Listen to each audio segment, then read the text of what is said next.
Hi, everyone. This is Holly with Hollywood Wellness. Thanks so much for joining this week's episode of Living from the Inside Out.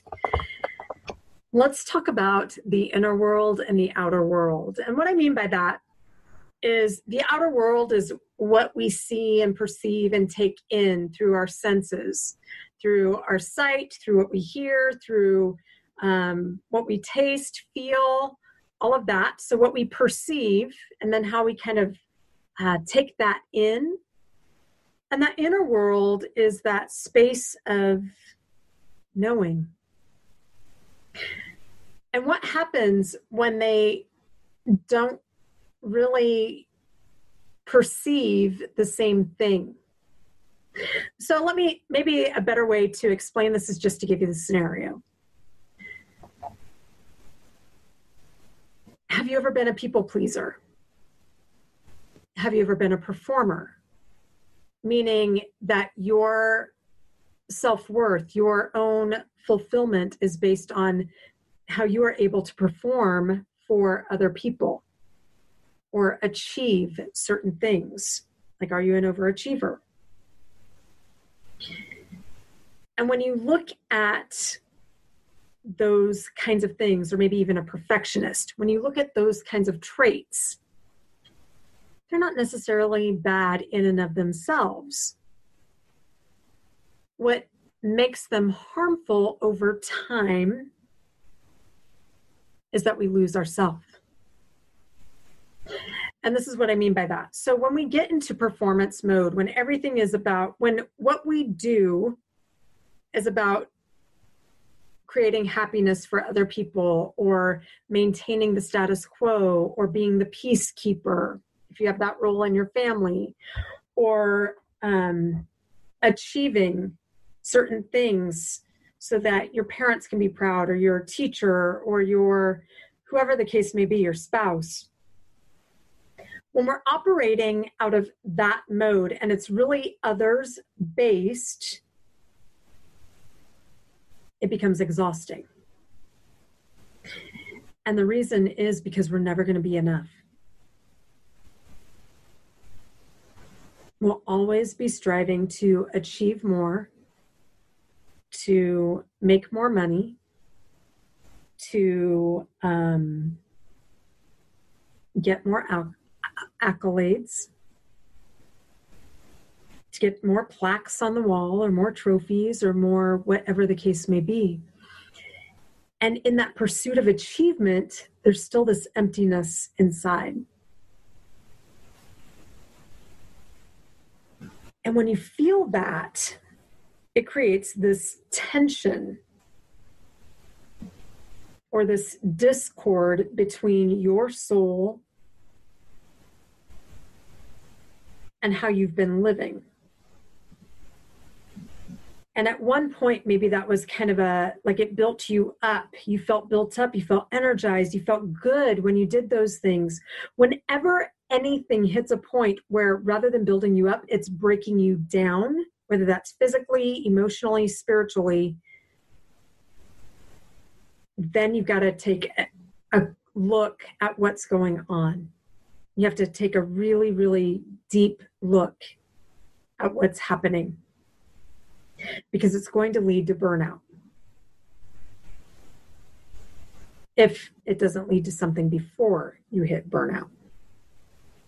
And what that might be is a change in your health, a change in a relationship as a result, a change in a career as a result of lack of performance, because you've done so much, then you hit this point where you can't.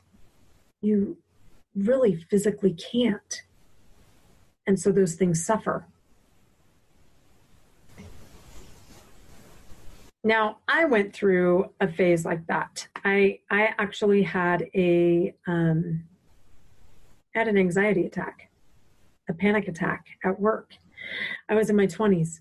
I was in my late 20s at the time. I walked into the church building where I was working. I worked at a mega church at the time. And as soon as I walked in the building, there was this heaviness on my chest. And like I couldn't breathe. and the weight of the world was on my shoulders. The tears welled up. I went into my office, shut the door, laid my head on my desk, and bawled. I was frozen. I was stuck. When we're overstressed, we hit fight, flight, or freeze. Well, I was in freeze. There was nothing I could do.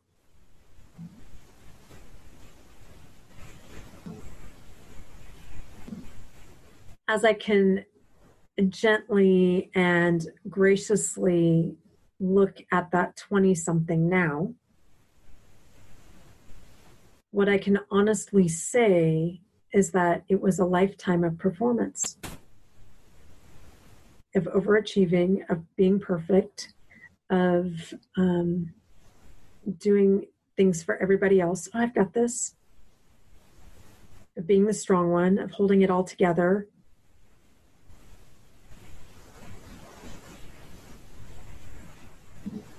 And I had this mask on me because I'd gotten really, really good at wearing it because I didn't want other people to feel bad for me. I didn't want pity. I didn't want to feel like I needed other people. I wanted them to need me. That's codependency.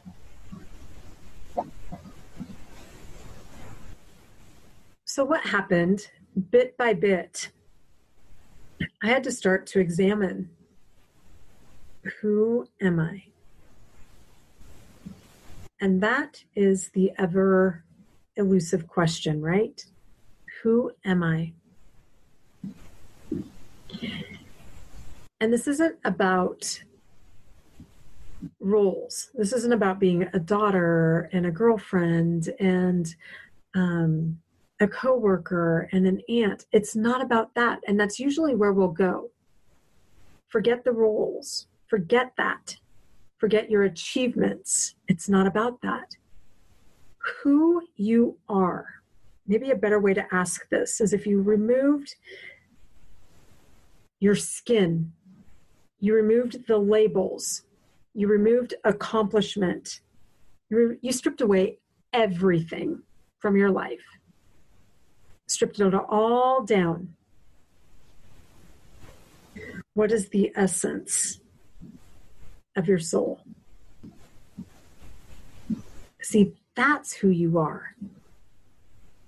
And what I know from myself is it's genuine. It's joy. It's gratitude. It is a helper.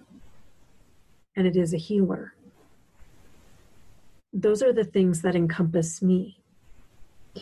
And how I know that is because I've observed it time and time and time and time again. And when I operate out of those spaces, when I operate from that, instead of what the world dictates, then I'm coming from a place that's authentic. And the outcome doesn't matter. Then it's no longer about whether or not it makes someone happy. Then it's no longer about how much money is in my bank account. Then it's no longer about having to be the best at something. Because when we're chasing after those things, it becomes exhausting. Now, I'm not saying don't strive for better and don't strive to grow and don't strive for excellence. That is the difference right there. Oh, and I'm a learner. I'm a geek at the heart of it. I love to learn. I'm curious. I want to know how things work. I want to get my hands on things and work with it. And creative. See, I keep adding to it. And when I operate from this place inside me, when I operate from this inspiration inside me, I'm never going to get it wrong. And then it's just like this next step. It's not about what happens 10 years from now. It's not about what happens from if I don't get that house or that career or that, it's not about that at all. Now, getting to that, to strip down the mask, was not easy. Now, does that make sense in terms of the inner world and the outer world?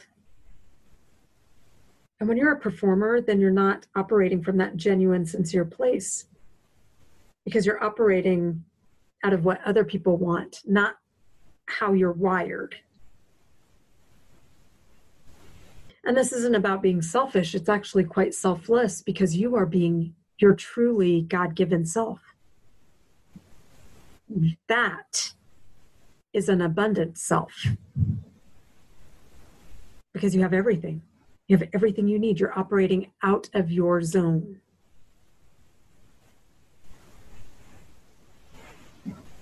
And when there's conflict between that inner and outer space of operation, that's when there's tension. I said that a little bit ago. You might feel it in your body. You might see it in your life. Sometimes we have to set boundaries. Sometimes we have to be really clear. Sometimes we have to go through a breakdown in order to even uncover who we are. Been there. And it's not fun. It's not pleasant to go through that fire, that refinement. And it's temporary. Some people call it the dark night of the soul. Joseph Campbell teaches about that. And I definitely have been there. It took me in a deep depression for some time to be like, who am I? And then it became fun, because I started to play with different things. I started to be like, well, am I this? And I'd try it on for size. And then it was like, nope, that's not me. Well, am I this? Oh, yeah. Yep. I'm a dancer. Doesn't matter. Oh, yeah. I'm a connector. I connect people. Oh, I'm a teacher. Yeah. I just naturally teach people. Oh, I am creative. Huh. Maybe not in the sense of making art. And sometimes it is that. But I get these really crazy visions in my mind. But the way I figured out who I wasn't by reading about it, some books were really helpful in terms of taking that dive in, or some practitioners were really helpful. And it is helpful to have someone walking along with you when you're going through this, when you go into your cocoon, into the state of transformation and metamorphosis. It is helpful to have someone, whether that's a counselor, whether that's a coach, whether that's me, whether that is whoever the case may be.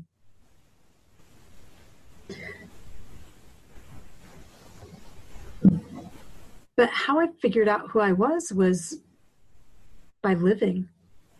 It wasn't by retreating. It was by becoming curious about how I interacted with people and what came really naturally to me. And then understanding what excited me and what drained me. Did you know the word enthusiasm means with God? When you're energized and enthusiastic and excited, that is the Spirit of God coming out of you. How cool is that? And when we're depleted, and I don't just mean like we're tired because we've been creating, that energized exhausted, or enthused exhausted, if you know what I mean by that. That's not it. That's the good kind. I mean the kind when you can't put one foot in front of the other. That's a problem. That means you're around some things that are not exciting you. And it's time to re-examine things.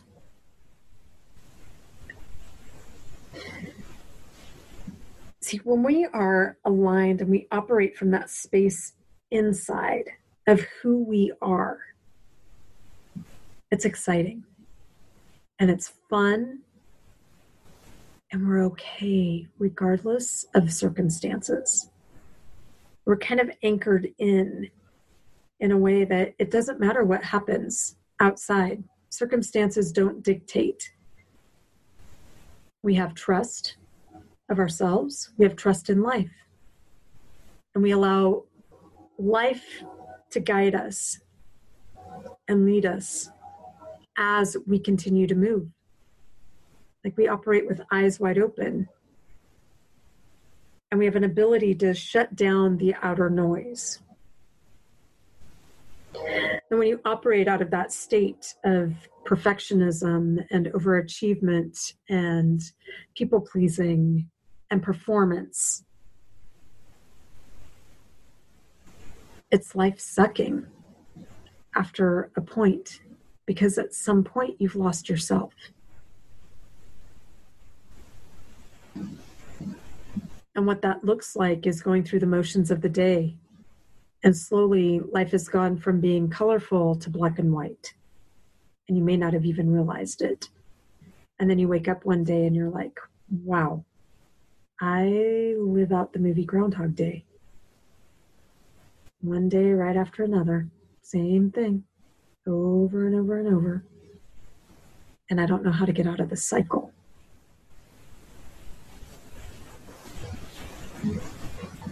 It does look like anxiety, or it creates anxiety because you're never enough. It creates depression because you can never achieve enough. You can never become enough. It creates chaos and havoc in your world. You're overstretched, time-wise and financially, because you're doing everything for everybody else. And your own bandwidth of energy is gone. So how do you realign the inner and outer world? It's possible. I'm living proof. It takes time. It takes time because you have to go through a process of unlearning years and years and years of programming of how you've operated. And it will feel like a meltdown. And you might have a little meltdown, not a breakdown, a meltdown. That's different in the process. And if you do, good. Because that's where growth is going to happen. You'll start to prune some things and some people out of your life, and you'll start to create some distance between certain things and certain people. And you probably will kind of go into a cave for a little bit, just out of self-preservation, because the process is exhausting. Like you're tired. You're tired as you're healing. Your brain is tired because you're unlearning and deprogramming. And it's really important to make sure that in this process, you really take care of yourself. As in, eat well, get your sleep, get up and do the things you need to do and move your body. So 3 things that I did to help me get to know me. 1 is that I started dating myself. I didn't have prospects. And I was like, well, how am I going to find the right person if I have no idea who I am? And if I don't find the right person, like if I'm going to be single my whole life, I might as well figure out how to like me. I may not love me, but I might as well figure out how to live with myself and how to become my BFF, because I'm stuck with me. Now, for some people, that's daunting and scary. For me, that wasn't. For me, it was like, all right, here's the deal. I better get to know all parts of myself, the good, the bad, the ugly, because it's all what makes me me. And I better figure out how to flip those things I don't like and turn them into things that I do like. And that took some time. So I dated myself. I started to really, really take care of my body and to change my relationship with it.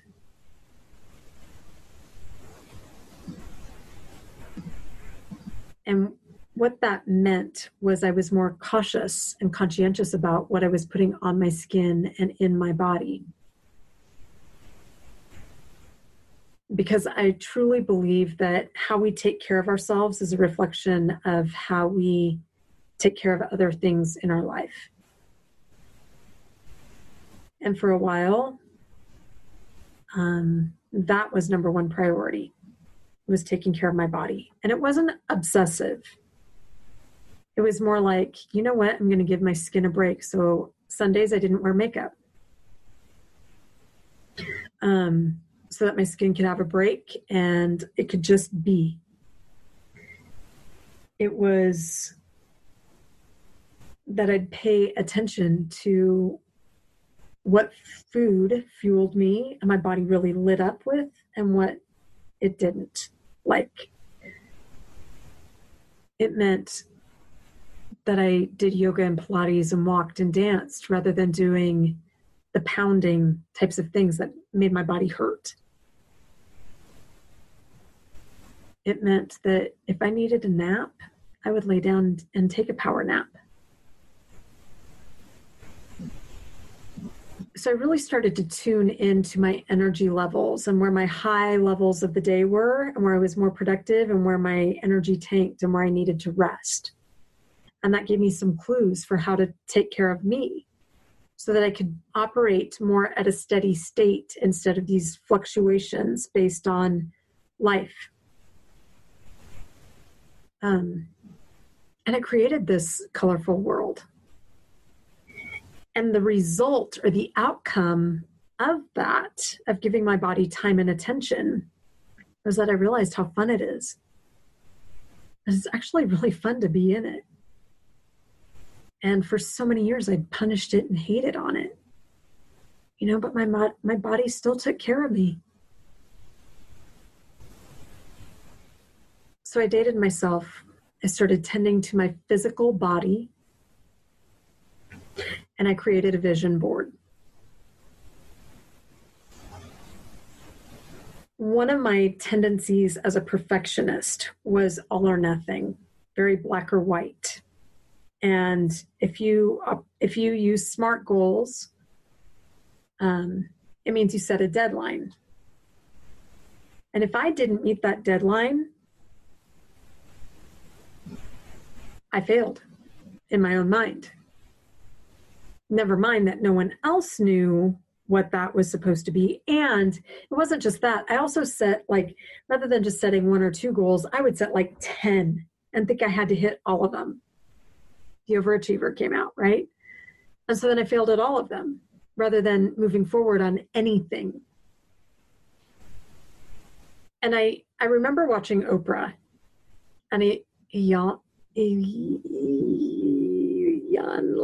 I can never say her name, Banzant.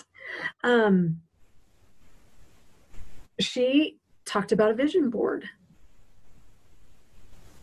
And I thought, I'm going to do that. And I've done it ever since. I used to do this with my college students rather than goal setting. So what you do is you take images or words that represent what you desire for your life. Like, who is it that you want to become? Do you want more joy? Put that on your vision board. For me, it was, I wanted dancing. I did want more income and still do. There's nothing wrong with that. That's not a matter of my self-worth. It's a matter of taking care of my future. That's the difference. I wanted a relationship. I wanted things like to go on a retreat. I wanted to travel to an island. And so these were the types of things that were on my vision board. I wanted happiness. I wanted to be healthy. I wanted to feel good. And so I found pictures, or I found those words, or I found quotes that represented what I wanted to create. And you can put them on poster board or like a canvas. You can do it however you want. Some people put it on their computer, but I prefer to have it on paper or poster board or something like that so that it's up there and I see it every single day. And you look at that. You look at your vision for your life, including all of these aspects of your life. Don't leave anything out. Include your health, include your wealth, include your living, your home, include your relationships, include your social life and your hobbies, include your career, include all of it, because all of those things make up you and make up your day-to-day life. And you put those pictures on and just kind of make a collage, or however you want to do it, be as artsy as you want to be, or as, linear or whatever, organized, however it is that you want to be. It doesn't matter because it's yours. You can't get it wrong. But here's the deal. If it's not on your vision board, it's a no. That's your boundary. If it's on your vision board, you do something every day to access something on your vision board, to bring that into reality. And here's the thing that I can honestly say, even thinking back to high school and elementary school and things that I prayed, things that, as I started to make vision boards, everything I ever wanted to achieve, everything I ever wanted in my life, I've gotten. I can honestly say that. Maybe not quickly. Some things took 10 years. Some things took longer. As an example, I remember journaling about the traits that I wanted in my future husband. And this was in my 20s, like maybe early to mid 20s. I was in grad school at the time. And it took me 20 years to find him. Or for him to find me. Maybe that's a better way to put it, a more honest way to put it. It happened. That's my point. And when we let go of the time frame and allow life to work in its time and to unfold, and to trust that God is working and moving for us, that these images are a form of our prayer. This is my desire for my life.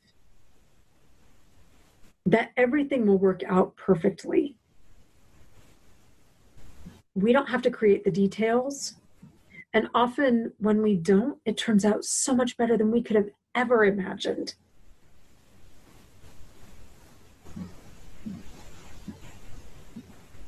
By getting to know me,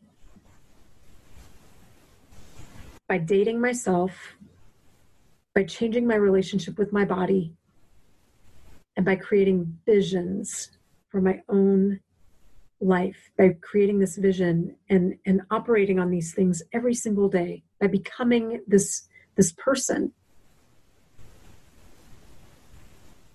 my life has changed. Truly and genuinely and sincerely, my life has changed. And it doesn't have to be complicated. But it does take time, because it's all a relationship when you think about it. It's the relationship with yourself, that deeper you. It's the relationship with your body, the vessel that deeper you gets to reside in. That's your home. And it's your relationship with your life. And that interplay between you and your creator, and what you get to co-create as you experience this lifetime.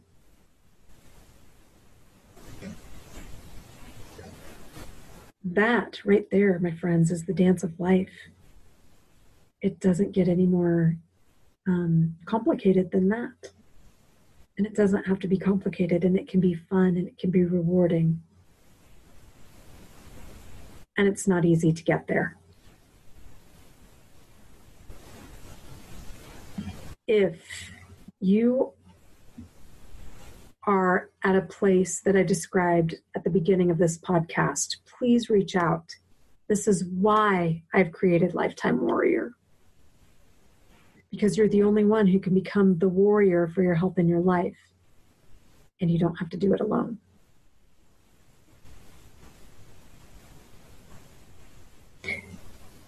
If you'd like to learn more about that, go to hollywadewellness.com/Lifetime Warrior and sign up for a 30-minute call. And we can talk about this program and whether that's a fit for you or not. I'd be delighted to just visit with you and see where you are and what we can do to get you toward that life that you want to co-create.